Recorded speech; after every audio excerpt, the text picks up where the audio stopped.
Iron படத்துல சூர்யா வந்து விதவிதமா அந்த தங்கம் வேறெல்லாம் கடத்திட்டு வருவாரு. அப்படி தலையில வச்சு இதுல பண்ணி அப்படி பண்ணி அதுல அவரோட ஃப்ரெண்டா ஒருத்தர் ஜெகன் வருவார். அவரு கூட இந்த ஆசன வயல் தான் அதெல்லாம் அந்த இதுல கடத்தி வச்சுட்டு வருவார், வயிற்றுல வச்சுட்டு இருப்பாங்க. இந்த மாதிரி அதுக்கு கூட நீங்க வந்து இந்த டெக்னிக்கலா சில விஷயங்கள்லாம் இது என்னெல்லாம் நடக்கும் அப்படின்னு சொல்லிட்டு நீங்க ஹெல்ப் பண்ணதை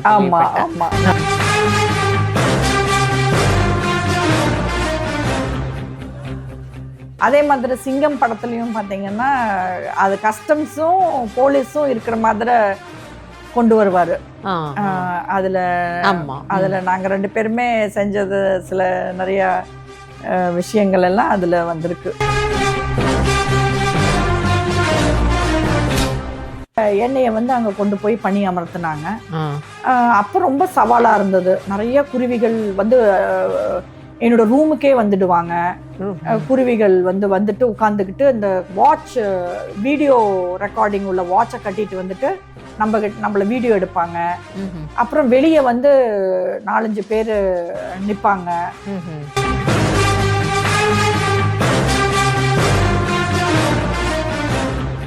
சிலர் வந்து தெரியாம அங்க சேர்த்துடுங்க. அந்த மாதிரி நிறைய இன்னசென்ட் பேசஞ்சரும் மாட்டிருக்காங்க. அது நிறைய நடந்திருக்கு. அது பண்ணக்கூடாது. அது நான் என்ன இதன் மூலமா உங்களோட நேயர்களுக்கு சொல்றது என்னன்னா, அந்த மாதிரி யாராவது கொடுத்தா வாங்காதீங்க.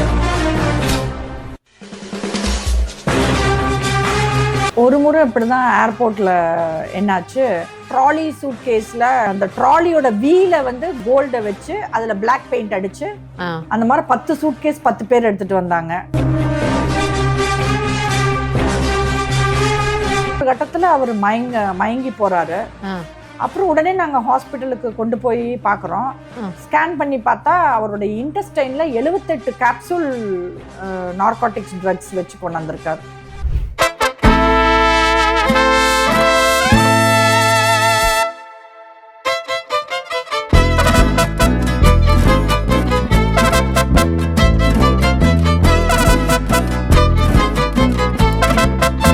மேடம், உங்களை வந்து நான் சென்னை ஏர்போர்ட்டில் அங்கே கஸ்டம்ஸ் துறையோடைய இந்திய கஸ்டம்ஸ் துறையோடைய அடிஷ்னல் கமிஷனராக நான் உங்களை பார்த்தேன்.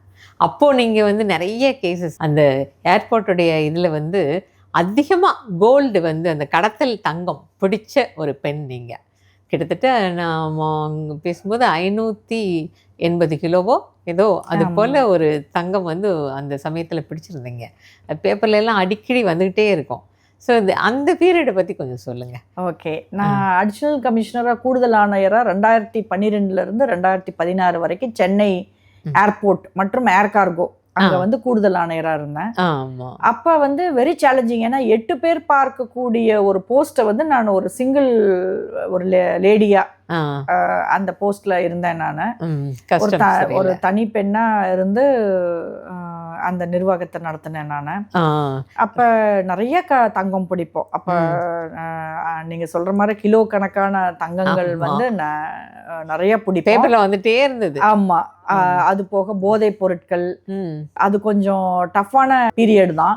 ஏன்னா கடத்தல்காரங்களே சில பேர் வந்து இன்ஃபார்மர் மாதிரி வந்து நம்ம கிட்ட பேச வருவாங்க. இன்ஃபர்மேஷனும் சில இன்ஃபார்மர்ஸும் இருக்கிறாங்க, இன்ஃபர்மேஷனும் கொடுப்பாங்க. ஆனா இவங்களை எல்லாம் ஒரு ஹேண்டில் பண்றதுங்கிறது பெரிய ஒரு சவாலான பணியா தான் இருந்தது.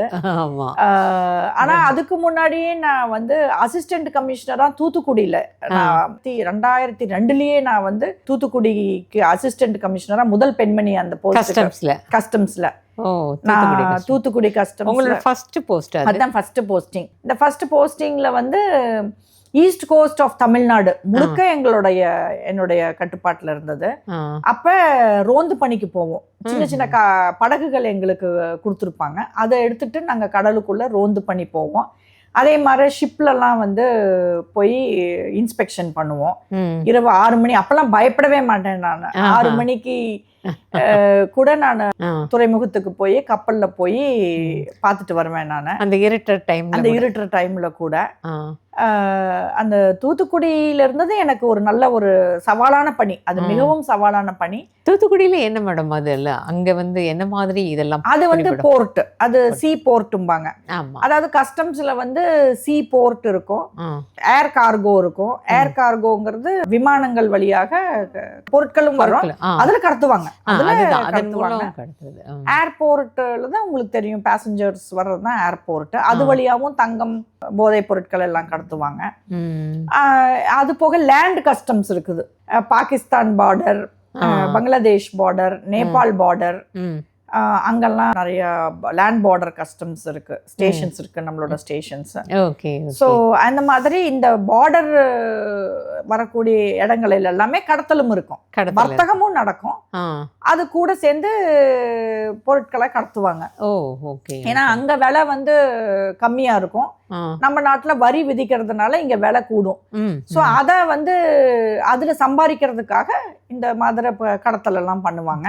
தூத்துக்குடியில அப்படி என்ன பிடிபட்டது உங்களுக்கு? அங்க தூத்துக்குடியில நிறைய இந்த கடல் குதிரைகள், கடல் ஆமைகள், இந்த அதெல்லாம் மாதிரி இந்த ஜாஸ்தியா இருக்குமா? ஏன்னா அங்க வந்து அதை வந்து ஒரு ஜோனா அறிவிச்சிருக்காங்க. ராமநாதபுரம் டு கீழக்கரை ஏரியால இருக்கக்கூடிய அந்த அந்த கடலையே, அந்த கடல் நிலப்பரப்பையே வந்து ஜோனா அறிவிச்சிருக்காங்க. ஒரு கடல்வாழ் உயிரினங்கள். கடல்வாழ் உயிரினங்கள் இருக்கக்கூடிய அந்த இடத்த ஆ, ஒரு அதுக்கு- ஜோனா, ஒரு ஸ்பெஷல் ஜோனா அறிவிச்சிருக்காங்க. Okay, okay. அதனால பிடிக்க கூடாது அங்க. அந்த இடத்துல பிடிக்க கூடாது, ஆ. அந்த இடத்துல பாதுகாப்பான பகுதியா அறிவிச்சிருக்காங்க. அதனால அங்க அங்க இருக்கக்கூடிய எந்த இதையும் ஏற்றுமதி இறக்குமதி பண்ணக்கூடாது, அதை ஸ்பெஷலா பாதுகாக்கணும். பாத்துக்க. ம். அப்ப அந்த ஏரியால இருக்கக்கூடிய இந்த கடல்வாழ் உயிரினங்கள் நிறைய ஏற்றுமதி பண்ணுவாங்க. பணம் சம்பாதிக்கிறதுக்காக ஆமா, அதெல்லாம் பணம் பண்ண- சம்பாதிக்கிறதுக்காக. ஆ. அதனால அதெல்லாம் So, நீங்க படகுல இது மாதிரி ரோந்து போவீங்க? அதை ஆமா, பண்றதுக்கு. படகுல ரோந்து போவோம். ஆஹா. கடத்தல் மற்றும் அந்நிய செலவாணி அதுல யாரெல்லாம் பிடிபடுவாங்க பொதுவா? குருவிகள்,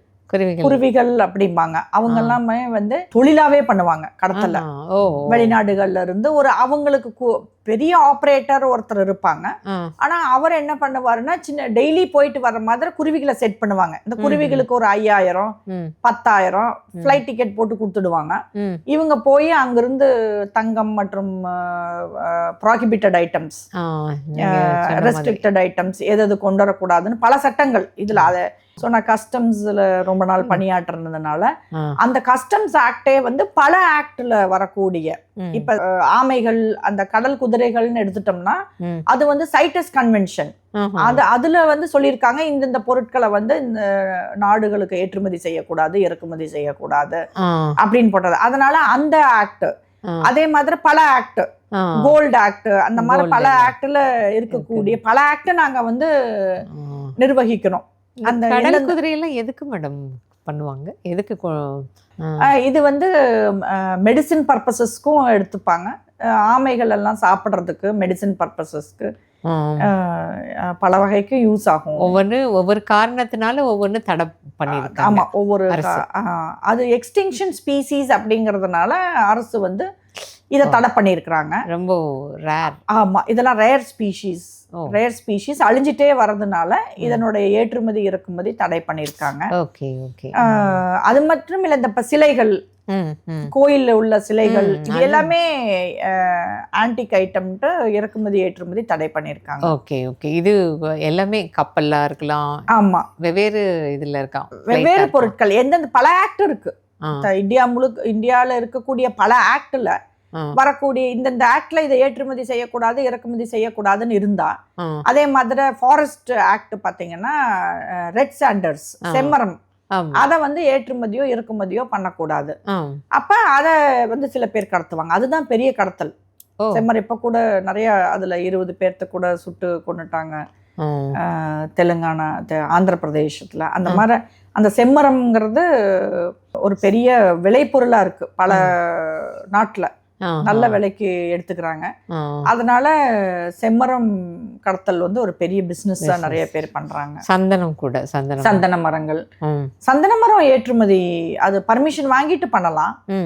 ஆனா செம்மர கடத்தல், செம்மரம் பண்ணக்கூடாது, டோட்டலி ப்ராஹிபிட்டட். ஓ, அது லைசன்ஸ் வாங்கிட்டு பண்றதும் இருக்கு, ஆமாம், டோட்டலி ப்ரோஹிபிட்டடும் டோட்டலி ப்ராஹிபிட்டடும் சில மரங்கள் இருக்குது. இருக்கு. ஸோ உங்களுக்கு வந்து இது மாதிரி எல்லாமே அந்த இதில் எல்லாமே நீங்கள் அத்துப்படியாக்கி ஆமாம், அது நிறைய ஆக்டை நம்ம படித்து வச்சிருக்கணும். படித்து வச்சிருக்கணும். ஆமாம். அப்போ என்ன வயசு இருப்பீங்க அந்த ஃபர்ஸ்ட் அப்போ போஸ்டிங்? ஒரு 25 26 அவ்வளோதான், வயசா 25 இருப்போம். ஆமாம், அப்போ கல்யாணம் ஆகல. இளம் கன்று பயம் அறியாதுன்னு சொல்லுவாங்கல்ல, அதனால அந்த வயசுல ஒரு பயமும் தெரியல.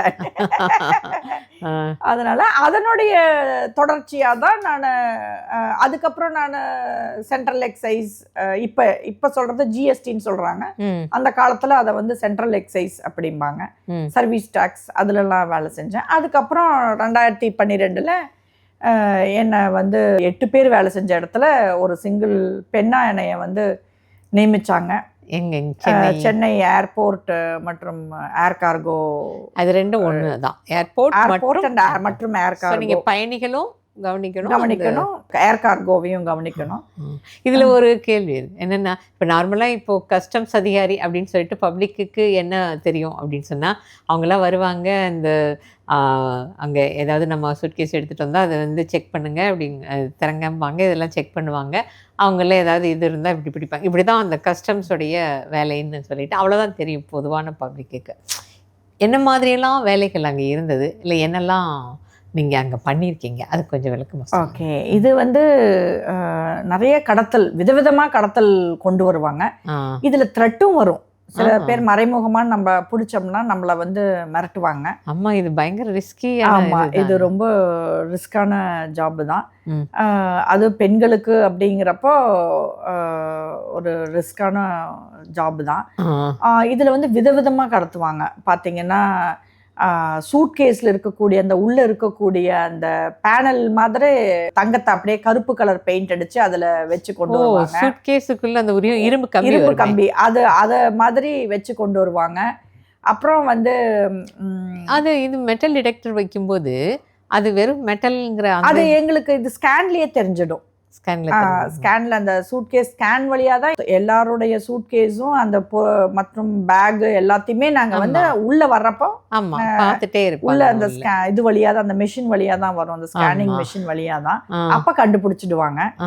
அப்போ அதுக்கப்புறம் இந்த ஹென்னா பவுடரில் பொடி பண்ணி மிக்ஸ் பண்ணுறது, ஹென்னா பவுடர்ல கோல்ட பொடி பண்ணி அப்படியே மிக்ஸ் பண்ணி கொண்டு வர்றது.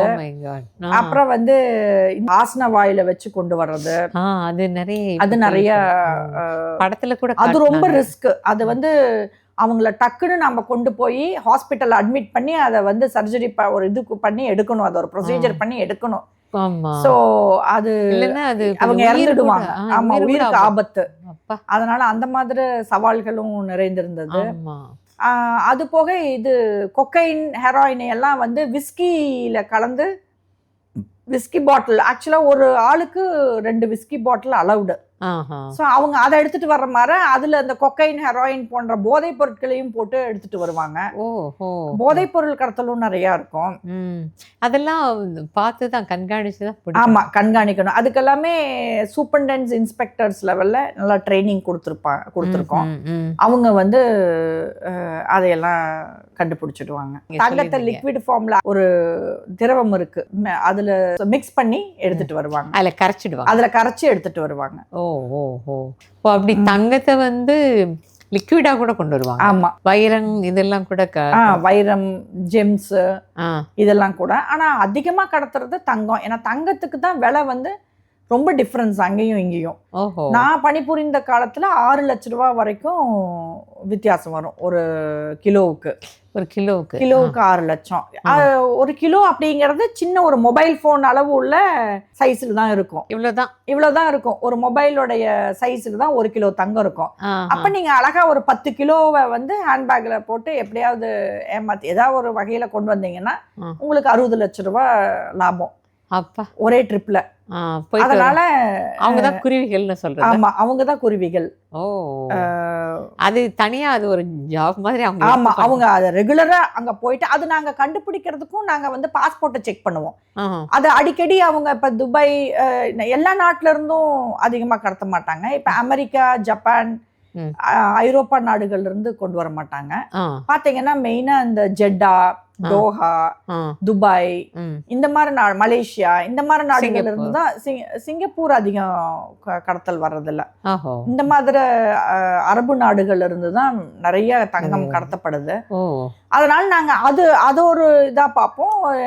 பாஸ்போர்ட்ல இன்னொன்னு செக் பண்ணுவோம், எந்த நாட்டுல இருந்து ஏன் அடிக்கடி ஒருத்தர் ஒரு மாசத்துல 10 தடவை டிராவல் பண்ணாருன்னா, வெளிநாட்டுல இருந்து வந்தாருன்னா அதை வைத்து நாங்க கண்டுபிடிப்போம்.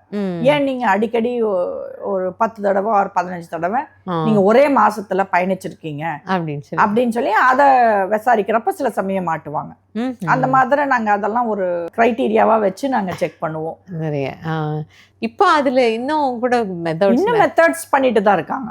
இன்னும் நிறைய செய்தித்தாள்கள்ல பாத்தீங்கன்னா புதுசா அவங்க மெத்தட்ஸ் அவங்க மோடஸ் ஆப்பரண்டின்னு சொல்லுவோம், அது புதுசா அவங்க பண்ணிக்கிட்டு தான் இருப்பாங்க, புதுசா கண்டுபிடிச்சிட்டு தான் இருப்பாங்க. அது மாதிரி நான் கேள்விப்பட்டீங்க அயன் படத்துல சூர்யா வந்து விதவிதமா அந்த தங்கம் வேறெல்லாம் கடத்திட்டு அப்படி தலையில வச்சு இதுல பண்ணி அப்படி பண்ணி, அதுல அவரோட ஃப்ரெண்டா ஒருத்தர் ஜெகன் வருவார், அவரு கூட இந்த ஆசன வயல் தான் அதெல்லாம் அந்த இதுல கடத்தி வச்சுட்டு வருவார், வயிற்றுல வச்சுட்டு இருப்பாரு. இந்த மாதிரி அதுக்கு கூட நீங்க வந்து இந்த டெக்னிக்கலா சில விஷயங்கள்லாம் இது என்னெல்லாம் நடக்கும் அப்படின்னு சொல்லிட்டு நீங்க ஹெல்ப் பண்ணதை அந்த படம் நானும் பார்த்தேன். எல்லாமே உண்மையா நடந்த சம்பவம் தான் அதுல நடந்ததெல்லாம். ஆமா அதுல நடந்தது எல்லாமே உண்மை சம்பவம் தான். எங்க டிபார்ட்மெண்ட்ல இருந்தும் இன்புட்ஸ் கண்டிப்பா கொடுத்துருப்பாங்க வேலை செய்யறவங்க அந்த படத்துக்கு. கஸ்டம்ஸ்ல என்னெல்லாம் நடக்கும், என்னெல்லாம் எப்படி எல்லாம் கொண்டு வருவாங்கிறதுக்கு அந்த படம் ஒரு அருமையான ஒரு உதாரணமா இருந்தது. முதல்ல தான் அப்பதான் தெரியும் இப்படி இப்படி இப்படி எல்லாம் பண்றாங்கப்பா அப்படின்னு சொல்லிட்டு. ஏன்னா வயிற்றுல எல்லாம் இப்படி வச்சுட்டு சாப்பிடுறது, உள்ளுக்குள்ள சாப்பிடுறது, ஆசன வாயில கொண்டு வர்றது, இதெல்லாம் அப்படியே கேள்விப்படாதது. அது பார்க்கும் போதே பயங்கரமா இருந்தது. இது ரொம்ப கேஷுவலா நடக்குதா? ஆமா இது கேஷுவலா நடக்குது. அதே மாதிரி சிங்கம் படத்துலயும் பாத்தீங்கன்னா அது கஸ்டம்ஸும் போலீஸும் இருக்கிற மாதிரி கொண்டு வருவாரு. அதுல நாங்க 2 பேருமே செஞ்சது சில நிறைய விஷயங்கள் எல்லாம் அதுல வந்திருக்கு. நீங்களும் உங்க கணவர் Arun IPS commissioner of police, commissioner of police Chennai. So அவரும் நீங்களும் நாங்க தூத்துக்குடியில ஒன்னா பணியாற்றினப்போ எனக்கு நிறைய த்ரெட் வந்தது.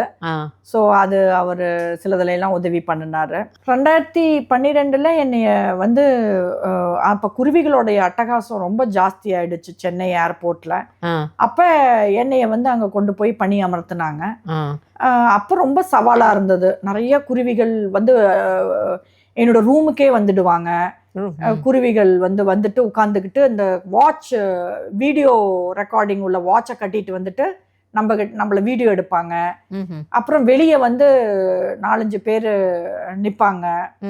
கமிஷனர் கூட போய் சண்டை போடுவாங்க. அப்ப தைரியமா நான் இவங்களையெல்லாம் ஹேண்டில் பண்ணினேன். அப்போ ஓரளவுக்கு கண்ட்ரோலுக்கு கொண்டு வந்தேன் நான். ஒரு முறை கூடுதல் ஆணையராக இருக்கிறப்போ குருவிகள்லாம் வந்து 15 கிலோ தங்கம் எடுத்துகிட்டு வந்திருக்காங்க. அதை என்கிட்ட வேலை செஞ்ச என்னுடைய உதவி ஆணையர் வந்து அதை கண்டுபிடிச்சிட்டாங்க. கண்டுபிடிச்சுன்னு இவங்கெல்லாம் ஆமா 15 கிலோ உடனே இவங்களெல்லாம் அடிக்க வந்திருக்காங்க. எல்லாம் சுத்தி நின்று. யார் அடிக்க வந்தா? அந்த குருவிகள்லாம் சேர்ந்துக்கிட்டு இந்த அம்மாவை கண்டுபிடிச்ச அந்த அதிகாரிய. ஐயோ, எங்களுக்கு ஃபோன் வந்தது, எனக்கு ஃபோன் வந்தது. நீங்க அடிஷனல்? நான் கூடுதல் ஆணையர். அப்புறம் உடனே ஸ்பாட்டுக்கு போய் அவங்கள போலீஸையும் வர சொல்லி அவங்களையெல்லாம் அரெஸ்ட் பண்ண வச்சு நம்ம அதிகாரி காப்பாத்தி கூட்டிட்டு வந்தேன். ஓ, அது போல இப்படி கூட அடிப்பாங்க? ஆமாமா, தூத்துக்குடியில நான் இருந்தப்போ எனக்கு நிறைய த்ரெட்டனிங் கால்ஸு.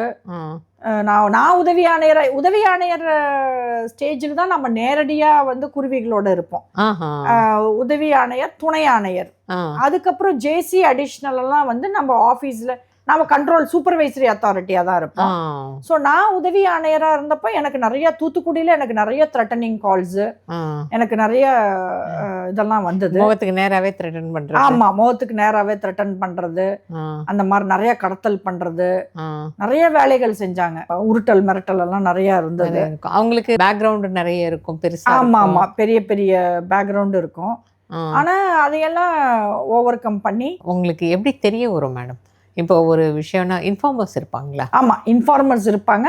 அப்புறம் நேரடியாக நம்ம களத்தில் இருப்போம். நம்ம கொண்டு வர்றப்போ நம்ம இப்போ ஏர்போர்ட்டில் இருந்தாங்கன்னா ஏர்போர்ட்டில் நம்ம வந்து நம்ம இன்ஸ்பெக்டர் சூப்பர்டென்ட்ஸ் எல்லாம் அங்கேயும் நிற்போம். அங்கே நிற்கிறப்போ உங்களுக்கு சந்தேகப்பட்டா யாரையோ ஒருத்தர் கொண்டு போய் செக் பண்ணுவோம். ஸோ உங்களுக்கு அது டக்குன்னு தெரிஞ்சிடும். ஆமாம், தெரிஞ்சிடும். நம்மளுக்கு ஒரு நார்மலாக இருக்கிறவனும் நம்மளை பார்த்தா பயப்படுவான் இல்லையா? இப்போ உங்க நார்மலாக ஒருத்தரை பார்க்குறப்ப அவன் வந்து நார்மலாக இருப்பான். ஒரு அதிகாரி நிக்கிறப்ப வந்து அவன் கொஞ்சம் பயப்படுவான்ல. சோ அந்த கண்ணுலயே தெரிஞ்சிடும். ஒரு சிலர் நீங்க சொன்ன மாதிரி இதுல மலக்குடலை ஆமா பண்றது அதெல்லாம் நடையில டிஃபரன்ஸ். ஆமா, நடையில டிஃபரன்ஸ் தெரியும். அது பார்த்தாலே தெரியும். அவங்க வயிற்றுல கூட சுத்தி வச்சு கட்டிக்கிறாங்கல்ல. வயிற்றுல கட்டிக்கிறது உங்களுக்கு ஸ்கேன்ல தெரிஞ்சிடும். அந்த அந்த இது மெட்டல் டிடெக்டர்ல தெரிஞ்சிடும். வயிறுல கட்டிட்டு வர்றது. அதனால வயிறுல பெரும்பாலும் கட்டிட்டு வர மாட்டாங்க. Okay okay. அதிகமா பண்றதுன்னா எதுல கடத்துவாங்க? எந்த டைப்ல கடத்துவாங்க? அந்த சூட் அவங்களோட சூட்கேஸ்ல ஒரு ரிம்ல சுத்தி அதான் மெட்டல் வச்ச மாதிரி வைக்கிறது.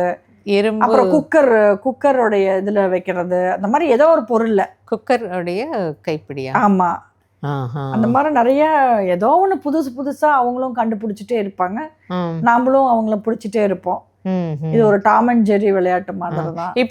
இப்போ சப்போஸ் வந்து இப்போ இங்க இருந்து போறாங்க, லேடிஸ் கூட குருவிகள் அது கூட இருக்காங்களா? லேடிஸ் குருவிகளும் நிறைய இருக்காங்க. அப்படியா? ஆமா ஆமா, லேடிஸ் குருவிங்களும் இன்னைக்கு தான் சமத்துவம் வந்துடுச்சு. அதனால எல்லா துறையிலயும் பெண்கள்ங்கிற மாதிரி இதுலயும் கடத்தல்லையும் பெண்கள் ஈடுபடுறாங்க. லேடிஸ் நீங்க சொன்னீங்க இல்லையா, போயிட்டு வருவாங்க அப்படின்னு சொல்லிட்டு, அதுல நிறைய வயசானவங்க அப்படி கூட போயிருக்காங்களா? குருவி மட்டும் இல்ல, ஆமா, சிலர் வந்து தெரியாம ஆமா ஆமா ஆமா ஆமா இதை கொண்டு போய் அங்க சேர்த்துடுங்க. அந்த மாதிரி நிறைய இன்னசென்ட் பேசஞ்சரும் மாட்டிருக்காங்க. அது நிறைய நடந்திருக்கு. அது பண்ணக்கூடாது. அது நான் என்ன இதன் மூலமா உங்களோட நேயர்களுக்கு சொல்றது என்னன்னா, அந்த மாதிரி யாராவது கொடுத்தா வாங்காதீங்க. எந்த பேக் கொடுத்தாலோ அதுல சம்டைம்ஸ் நார்காட்டிக்ஸ் கூட இருக்கும். அதனால எந்த பேக் கொடுத்தாலோ எந்த பார்சல் கொடுத்தாலோ அப்படி வாங்காதீங்க யார்கிட்டயுமே. அதுவும் பண்ணுவாங்க. அதுவும் ஒரு மோடஸ் ஆப்பரண்டி. ஆமா. ஓஹோ. இங்க இருக்கக்கூடிய இந்த ஏர்போர்ட் இதுல கார்கோல எல்லாம் கார்கோலையும் நிறைய மெஷின்ஸ்குள்ள வந்து கோல்ட பதுக்கி கொண்டு வருவாங்க.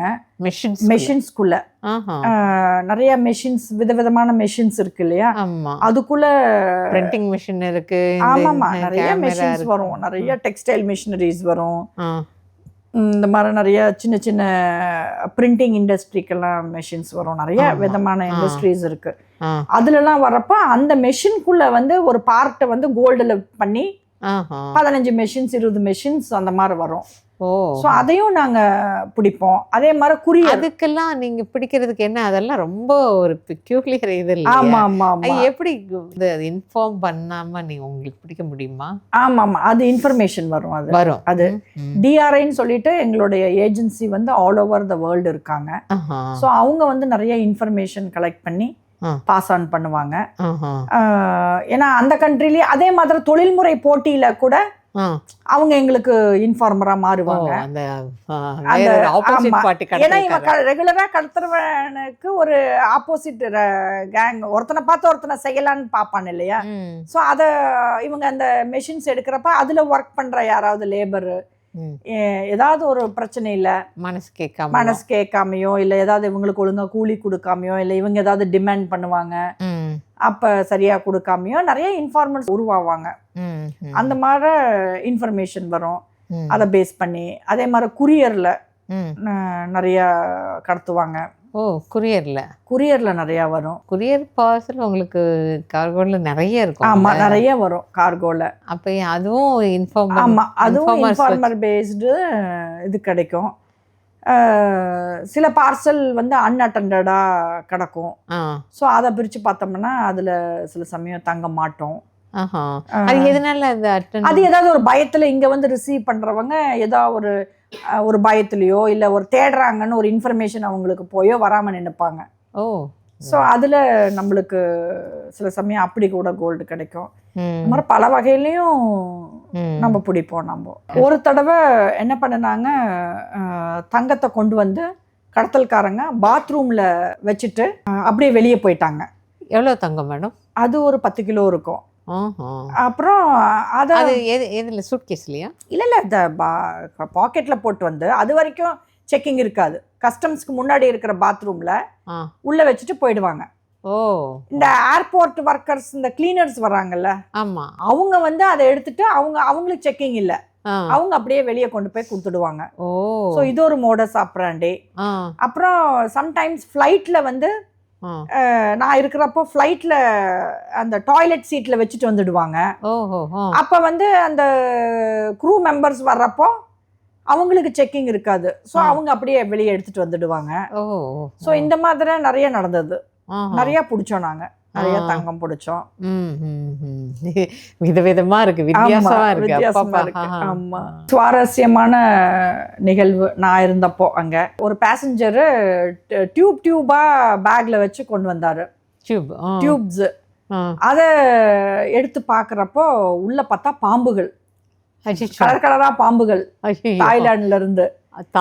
ஆமா. அப்புறம் எல்லாம் பயந்து, கொஞ்ச நேரம் எல்லாம் பயந்து, நீங்க தங்கம் இருக்குமான்னு தேடுறீங்க, கடைசியில கிடைச்சது பாம்பு. ஆமா. அப்புறம் அந்த பேசஞ்சரை அரெஸ்ட் பண்ணி. அது எதுக்கு பாம்பெல்லாம் கொண்டு வந்திருப்பாங்க? இங்கதான் இப்ப நிறைய அழகுக்காக வைக்கிறாங்க. அப்புறம் இந்த கடிச்சா இந்த போதை வருதுன்னு சொல்லி போதை தரும் பாம்புகள் நிறைய இருக்கு. வாஸ்துக்காக பாம்புகள் வைக்கிறது, இந்த மாதிரி பல பேர் பல விதமா பாக்குறாங்க. நம்ம சாதாரண மக்களுக்கு இதெல்லாம் ஒண்ணும் தெரிய வாய்ப்பில்லை. தெரியவும் வேண்டாம். கரெக்ட். அதே மாதிரி குட்டி குட்டி அழகான குரங்குகள், இதெல்லாம் அந்த அழகழகா இருக்கும். குட்டி குட்டியா விதவிதமான அனிமல்ஸ், வெளிநாட்டுல இருந்து குட்டி குட்டி எலிகள், குரங்குகள் இதெல்லாம் கொண்டு வருவாங்க. பேக்குக்குள்ள வச்சு, ஆமா, பேக்குக்குள்ள வச்சு எடுத்துட்டு வந்துடுவாங்க. பூனைகள், ஆமா, நாய்க்குட்டிகள், இதெல்லாம் கடத்திட்டு வருவாங்க. அது வந்து மெட்டல் டிடெக்டர்லயும் தெரியாது. ஆமா, மெட்டல் டிடெக்டர்லயும் தெரியாது. அடக்கடவுளே, இதையெல்லாம் நாங்க பிடிப்போம். அப்புறம் வந்து ஒரு தடவை ஒரு பேசஞ்சரு 350 கிராம் கோல்ட விக்குக்குள்ள வச்சு கொண்டு வந்தாரு. விக்குக்குள்ள? ஆமா. அந்த ஸ்கேனர் கண்டுபிடிச்சீங்க? அது ஸ்கேனர்ல இது அடிக்குது, அந்த அலாரம் அடிக்குது, அந்த டோர் ஸ்கேனர்ல வந்து அடிக்குது எங்கேயோ. ஆனா சர்ச் 10 தடவை சர்ச் பண்ணாலும் எங்கேயுமே கிடைக்கல கோல்டு அவர் உடம்புல.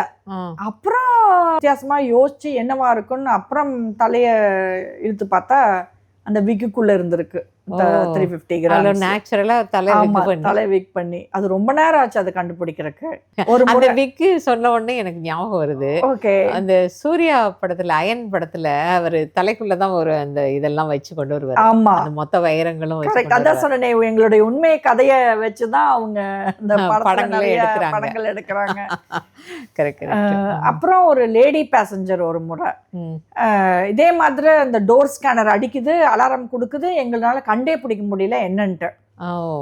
லேடி பேசஞ்சர் சூட்டு ரொம்ப நேரம் ட்ரெஸ் எல்லாம் கழட்டி பார்த்தாலும் ஒண்ணுமே தெரியல. இப்படியோ சமயோஜிதமா நாங்க யோசிச்சு பார்த்தா அந்த பேஸ்ட் பண்ணி, அந்த கோல்ட பேஸ்ட் பண்ணி 2 ஃபேப்ரிக் நடுவுல அதை வச்சு தைச்சு அந்த துணியை எரிச்சதுக்கு அப்புறம் தான் அந்த கோல்ட நாங்க ரிட்ரீவ் பண்ண முடிஞ்சது. துணிக்கு நடுவுல கோல்ட பேஸ்டா பண்ணி எவ்வளவு இதுவா யோசிச்சு, ஆமா, எவ்வளவு இதுவா யோசிச்சு பண்ணிருக்காங்க. துணியை எரிச்சு அந்த கோல்ட எடுத்தோம் நாங்க. அந்த பேஸ்ட் ஃபார்ம்ல இருந்தது இல்லையா? ஆமா. அப்புறம் தான் கோல்டு நம்மளுக்கு கிடைச்சது. எவ்வளவு யோசிச்சு எவ்வளவு வேலை பண்ணி அதை கொண்டு வர்றாங்க. ஆமா, அட்லீஸ்ட் அதுக்கு உழைச்சு சம்பாதிச்சா. கரெக்ட். மூளை, இவ்வளவு மூளையை இதுல யூஸ் பண்றவங்க ஏதாவது டெக்னிக்கலா யோசிச்சா ஒரு மெஷினே கண்டுபிடிக்கலாம். ஆமா, கரெக்ட். அதுக்கு வேற ஏதாவது அனுபவங்கள்? ஒரு முறை இப்படிதான் ஏர்போர்ட்ல என்னாச்சு, ட்ராலி சூட் கேஸ்ல அந்த ட்ராலியோட வீல வந்து கோல்ட வச்சு அதுல பிளாக் பெயிண்ட் அடிச்சு அந்த மாதிரி 10 சூட் கேஸ் 10 பேர் எடுத்துட்டு வந்தாங்க. அந்த பேசஞ்சர்ஸ் பார்த்தா ரொம்ப நர்வஸா வேற இருக்காங்க. 10 பேரும் அந்த ஸ்கேன்ல அந்த ட்ராலி வர்றப்போ, அந்த ட்ராலி வைக்கிறப்போ ஒரே மாதிரி வைக்கிறாங்க. வச்சா எங்களுக்கு டவுட் வருது, எப்படா இவங்க இப்படி ஒரே மாதிரி வைக்கிறாங்க அப்படின்னா. அதை மறுபடியும் நாங்கள் ரீஸ்கேனுக்கு எடுத்துட்டு போனா எங்க மேல ரொம்ப கோவப்பட்டாங்க. நீங்க ஒவ்வொரு அப்ப சின்ன சின்ன நுணுக்கமும் அவங்க வந்து அப்படி அவங்க பிஹேவியர்ல வைக்கிறது, கொண்டு வர்றது எல்லாத்தையும் நோட் பண்ணுவீங்க. ஆமா, எல்லாத்தையும் நோட் பண்ணணும். அப்ப நாங்க அப்படி பண்ணிட்டு இருக்கிறப்போ அவங்க மேல சந்தேகம் வருது. அப்ப திருப்பி திருப்பி எடுத்து ஸ்கேன் பண்றோம். அதை ஸ்கேன் பண்ணி ரொம்ப நுட்பமா பார்த்தா அந்த வீல்ஸ்ல கோல்டு பொருத்தியிருக்காங்க. ஓ பார்த்தா அந்த வீலையே. ஆமா 40 வீலையும் செக் பண்ணி பார்த்தா 40 வீல்லையும் கோல்டு, 150 கிராம் ஈச் வீல். எப்படி அதெல்லாம் கண்டுபிடிக்க முடியும்? என்ன அது ஒரு ஆங்கிள் பார்த்தா ஆ. அது அந்த கோல்டு பாத்தீங்கன்னா கொஞ்சம் திக்கா தெரியும் ஸ்கேன்ல. ஆஹா. மத்த நார்மல் வீலை விட ம். நார்மல் வீடு ஒரு பிளாக் கலர் காமிச்சதுன்னா இது கொஞ்சம் அது கொஞ்சம் எக்ஸ்பர்ட் ஆனாதான் தெரியும் உங்களுக்கு. எக்ஸ்பர்ட் அதுலயே இருக்குதான் அந்த பழகி அவங்களுக்கு உங்களுடைய அந்த பழகி பழகி சடனா ஃப்ரெஷ்ஷா நீங்க போய் பாத்தீங்கன்னா உங்களால கண்டுபிடிக்க முடியாது. அதுலயே பழகுனவங்களுக்கு அது ஈஸியா கண்டுபிடிப்பாங்க. அந்த ரெகுலரா காட்டுற கருப்பை விட அது கொஞ்சம் டார்க்கா இருக்கும் அந்த கோல்டு வச்சா. அந்த மாதிரி ஒண்ணு. அந்த மாதிரி நிறைய வீலுக்கு 10 சூட்கேஸ் அது போல வந்திருக்கு. ஆமா 10 சூட்கேஸ். அப்பா 150 கிராம் உங்களுக்கு 600 கிராம்ஸ் பர் சூட்கேஸ். ஒரு வீலுன்னா 4 வீல். ஆமா 600 கிராம். 600 கிராம் 10 சூட்கேஸ் 6 கிலோ வந்துடும். ஆமா அம்மா 36 லட்சம் ரூபாய் லாபம் வந்துடும் அந்த தடவை எஸ்கேப் ஆயிருந்தா அந்த சமயத்துல. ஆமா அப்பா. ஸோ இது ஒரு சுவாரஸ்யமான ஒரு இது. நார்காட்டிக்ஸ் கடத்தின ஒரு சுவாரஸ்யமான ஒரு நிகழ்வு. ஒரு பேசஞ்சர், வெளிநாட்டு பேசஞ்சர், அவரு வர்றாரு. ஏதோ எங்களுக்கு ஒரு சந்தேகம் வருது, அந்த ஆளோட நடவடிக்கை சரியில்லைன்னு. உட்கார வச்சுக்கிட்டே இருக்கிறோம். அந்த ஆளை கண்டே பிடிக்க முடியல அந்த ஆள்கிட்ட என்ன இருக்குன்னு. அப்புறம் ஒரு கட்டத்துல அவர் மயங்கி போறாரு. அப்புறம் உடனே நாங்க ஹாஸ்பிட்டலுக்கு கொண்டு போய் பார்க்குறோம். ஸ்கேன் பண்ணி பார்த்தா அவருடைய இன்டெஸ்டைன்ல 78 கேப்சூல் நார்காட்டிக்ஸ் ட்ரக்ஸ் வச்சு கொண்டு வந்திருக்காரு. ஓ அப்படியா? அவரோட இன்டெஸ்டைன்ல பிளாஸ்டிக் பைல வச்சு கேப்சூல்ல வச்சு. ஆமா. அப்புறம் அவரை காப்பாத்திட்டோம். அப்புறம் அவரு 10 விஷயங்கள்ல உயிராபத்து ஏற்பட்டுடும். ஆமா உயிராபத்தும் ஏற்பட்டுரும். அப்பா உடனே ஹாஸ்பிட்டல் கொண்டு போய் செக் பண்ணுனா அவர் இந்த மாதிரி கேப்சூல் வச்சிருந்திருக்காரு. அந்த மாதிரி பல தகவல். எவ்வளவு உயிரையே பணையம் வச்சு அது இதெல்லாம் கடத்துறாங்க. ஆமா. அப்புறம் மிக்சியோடைய மோட்டார் அந்த மோட்டாருக்கு பதிலா கோல்டை வச்சு கொண்டு வந்து அது ஸ்கேன்ல அவ்வளவா தெரியாது. ஏன்னா ரெண்டும் ஒரே கலரா தான் இருக்கும். பட் அதையும் எப்படியோ நாங்க கண்டுபிடிச்சு மிக்சியில வச்சதை கண்டுபிடிச்சோம். மைக்ரோவேவ் அவனுக்கு உள்ள இருக்கிற மேக்னெட்டுக்கு பதிலா கோல்டு எடுத்துட்டு வந்தாங்க. அதையும் கண்டுபிடிச்சோம். வாட்ச் டயல் கீழே இருக்கும்ல, வாட்ச் டயலுக்கு ஆப்போ கீழே இந்த பகுதிங்களா? ஆமா இந்த பகுதி. ஆமா அந்த பகுதி. அது கோல்டுல ஈச் வாட்ச் கேரிட் 22 கிராம்ஸ். ஓ ஒரு ஆமா அந்த மாதிரி 4 வாட்ச் பாத்தீங்கன்னா 220 கிராம்ஸ். கிட்டத்தட்ட ஒரு 2.5 பவுன் போல. ஆமா ஆமா ஒரு வாட்சுக்கு. ஆமா ஒரு வாட்சுக்கு 250 கிராம்ஸ் கொண்டு வந்தாலே ஒரு 1 லட்சம் 1.5 லட்சம் நிற்கும். ஆமா எப்படி எல்லாம் சம்பாதிக்கிறப்பா, எப்படி எல்லாம் யோசிக்கிறாங்க. கரெக்ட். ஒரு பேசஞ்சர் ஏடிஎம் கார்டை அப்படியே கோல்டுல ஒரு ஏடிஎம் கார்டு பண்ணி மேலெல்லாம் பார்த்தா ஸ்டிக்கர்லாம் ஒரிஜினல் ஏடிஎம் கார்டு மாதிரி கொண்டு வந்தாரு. அது ஏதோ ஒரு சந்தேகத்துல ஒரு இதுல டெஸ்ட் பண்ணி பார்த்தா அது ஃபுல்லா கோல்டு. அது ஒரு 4-5 கார்டு அவர் அந்த மாதிரி கோல்டுல பண்ணி எடுத்துட்டு வந்தாரு. அந்த மாதிரி பல வகையிலயும் யோசிச்சு ரூம் போட்டு யோசிச்சு கொண்டு வருவாங்கன்னு நினைக்கிறேன். ஆமா எப்படி கிரிமினலா இருக்கிறதுக்கு அதிக புத்தி வேணும் போல. ஆமா கரெக்ட். கேட்கறதுக்கு ரொம்ப சுவாரஸ்யமா இருக்கு உங்களுடைய அனுபவங்கள். நீங்க பயங்கரமா குதிரை ஏற்றம் நல்லா பண்ணுவீங்களாமே. ஆமா நான் வந்து கோல்டு மெடலிஸ்ட். நான் தான் ஒரே பெண் அந்த குதிரை ஏற்றத்துல வந்து பங்கேற்ற ஒரே பெண்ணும் நான் தான். அந்த கோல்டு மெடல் எனக்கே கொடுத்துட்டாங்க. இந்த ஹர்டில்ஸ் எல்லாம் ஜம்ப் பண்ணணும் அந்த குதிரைகள். அதுல நான் வந்து ரொம்ப எனக்கு இன்ட்ரெஸ்டா நான் பண்ணதுனால எனக்கு கோல்டு மெடல் கிடைச்சது. இன்ஃபேக்ட் என்னை பிடிச்சவங்க வந்து எல்லாரும் என்னைய ஜான்சி ராணிம்பாங்க முசூரியில, பிடிக்காதவங்க பூலாந்தேவிம்பாங்க. எனக்கு பல வகையான ட்ரைனிங். இப்ப பாத்தீங்கன்னா எங்களுக்கு வந்து இப்போ ஆர்ம்ஸ் ட்ரைனிங், எல்லா விதமான வெப்பன்லயும் எங்களுக்கு ட்ரைனிங் கொடுத்தாங்க. அது 1 மாசம் நாங்க அட்டெண்ட் பண்ணது ஃபில்லோர் அப்படிங்கிற ஒரு ஊர் பஞ்சாப்ல. டாங்ரிங்கிற ஒரு ட்ரெஸ் போட்டிருப்போம் பாத்தீங்கன்னா, அந்த மிலிட்டரிக்காரங்க போடுறாங்க இல்லையா, அந்த மாதிரி ஒரு ட்ரெஸ். அதுதான் ட்ரைனிங்க்கு அந்த 30 நாளும் போட்டிருந்தோம்.